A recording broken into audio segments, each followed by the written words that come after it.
Bienvenidos al análisis económico de hoy, martes 21 de julio, en Geopolítica Diaria. Los mercados globales giran hoy en sentido contrario al de ayer, y lo hacen de la mano de los semiconductores.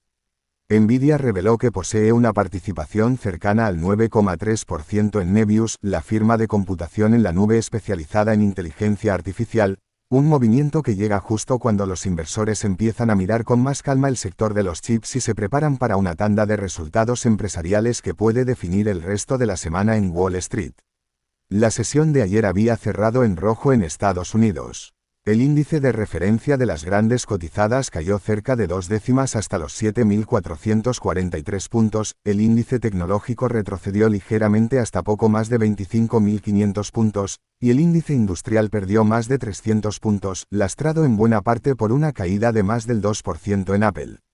En Europa el comportamiento fue parecido, con el índice paneuropeo cediendo 3 décimas, Londres perdiendo cerca de 1 punto porcentual y Alemania sosteniéndose gracias a una ligera subida. Hoy el panorama se invierte con fuerza en Asia. Los principales índices de la región suben con contundencia, liderados por Corea del Sur y Taiwán, que avanzan más de 2,5 puntos porcentuales, con Samsung Electronics y Taiwan Semiconductor Manufacturing Company entre los principales impulsores. Japón también repunta con claridad al reanudar la negociación tras un día festivo.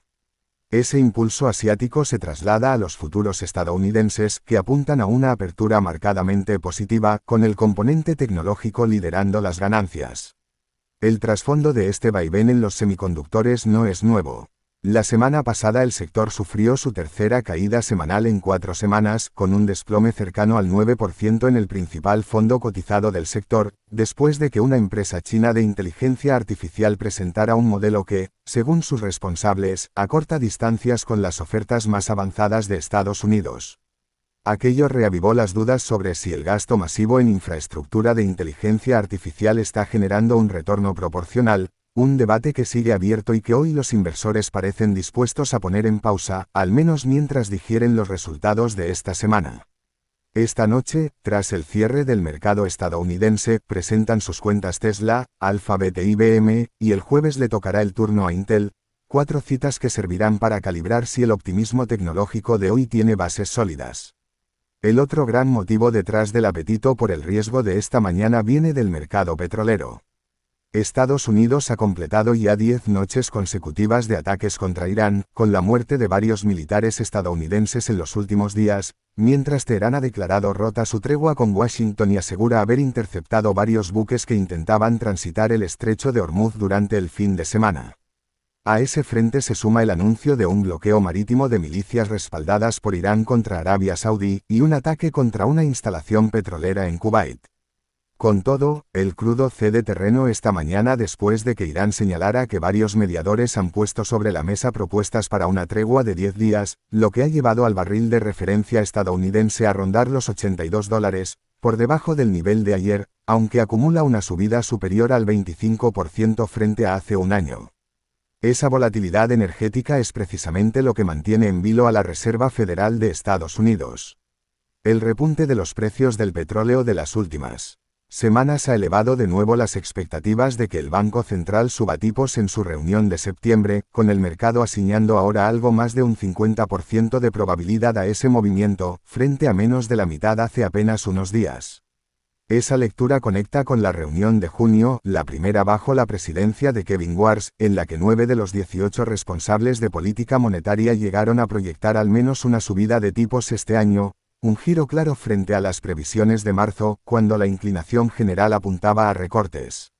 El rendimiento del bono estadounidense a 10 años reflejó ayer ese reajuste de expectativas, subiendo hasta rondar el 4,6%, su nivel más alto en varias semanas. Ese mismo tira y afloja entre riesgo de inflación y presión de los tipos se nota en el oro, que se mantiene cerca de los $4.000 la onza, bastante por debajo de sus máximos del año, en la medida en que la perspectiva de tipos más altos compensa la demanda de refugio derivada del conflicto en Oriente Medio. La plata, en cambio, ha mostrado más fortaleza en las últimas jornadas. El dólar se mantiene firme frente al euro, que cotiza cerca de 1,14, mientras el yen sigue debilitado. Mientras la Reserva Federal de Estados Unidos evalúa si subir tipos, el Banco Central Europeo afronta su propia decisión mañana y pasado, con el anuncio previsto para el jueves. Aquella institución sorprendió en junio con una subida de 1/4 de punto, la primera desde 2023, que llevó la tasa de depósito al 2,25%, también como respuesta al encarecimiento energético ligado al conflicto en Oriente Medio. El mercado asigna ahora una probabilidad cercana al 88% a que esta vez opte por mantener los tipos sin cambios, en una reunión que además no vendrá acompañada de nuevas previsiones macroeconómicas, lo que deja el peso de la señal en el tono de la comparecencia de Christine Lagarde más que en la decisión en sí misma. El frente comercial también se ha movido con fuerza en las últimas horas. El gobierno estadounidense firmó ayer una serie de proclamaciones que imponen aranceles del 50% sobre una lista concreta de productos canadienses, entre ellos vino, palos de hockey, cemento y equipos eléctricos y de maquinaria, por un valor cercano a los $20.000 millones, alegando un trato discriminatorio hacia productos estadounidenses como los lácteos, los automóviles y las bebidas alcohólicas. La medida entrará en vigor dentro de 30 días y afecta incluso a mercancías amparadas por el Acuerdo Comercial de Norteamérica, lo que llevó al primer ministro canadiense, Mark Carney, a calificarla de violación directa de ese acuerdo y a prometer una intensificación del diálogo con Washington. Ese anuncio se suma a otro frente que entra en vigor mañana mismo, el arancel del 25% sobre buena parte de las importaciones procedentes de Brasil, con excepciones para el café, la carne de vacuno, las naranjas y ciertos productos energéticos y aeroespaciales, tras una investigación de un año que Washington sostiene que revela prácticas comerciales desleales en materia digital y ambiental. Y todo ello ocurre justo cuando expira, en apenas unos días, el recargo global del 10% que Estados Unidos aplica a la mayoría de sus socios comerciales, una medida cuya renovación depende de que la Oficina del Representante Comercial de Estados Unidos completa a tiempo una investigación paralela que podría sustituirla por un arancel algo mayor sobre más de 40 economías, entre ellas China, Vietnam, India, Japón y Corea del Sur, sin que hasta el momento se haya confirmado su implementación definitiva. En medio de este ruido arancelario, General Motors ofreció hoy una lectura que invita a cierto optimismo empresarial. La compañía reportó ingresos de $48.030 millones, por encima de los $47.000 millones que esperaba el mercado, y un beneficio ajustado por acción de $3.57, muy por encima del consenso cercano a los $3.18. La automotriz elevó, por segunda vez en el año, su previsión de beneficio operativo ajustado hasta un rango de entre $14.000 y $16.000 millones, y también mejoró su estimación de flujo de caja libre. Sin embargo, al mismo tiempo recortó su previsión de beneficio neto atribuible a los accionistas hasta un rango de entre $8.400 y $9.800 millones, frente a la horquilla algo más alta que manejaba antes, un recorte que refleja el peso creciente de los costes arancelarios sobre el resultado final pese a la mejora del negocio subyacente.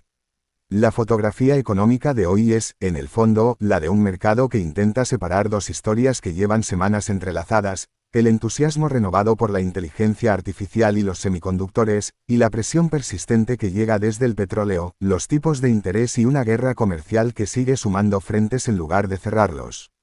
Lo que ocurra esta noche con los resultados de Tesla, Alphabet e IBM, la decisión del Banco Central Europeo el jueves, y la manera en que Washington resuelva en los próximos días el vacío que deja el vencimiento de su recargo arancelario global, marcarán si este rebote de hoy fue el inicio de una recuperación sostenida o solo una pausa dentro de un tramo mucho más volátil.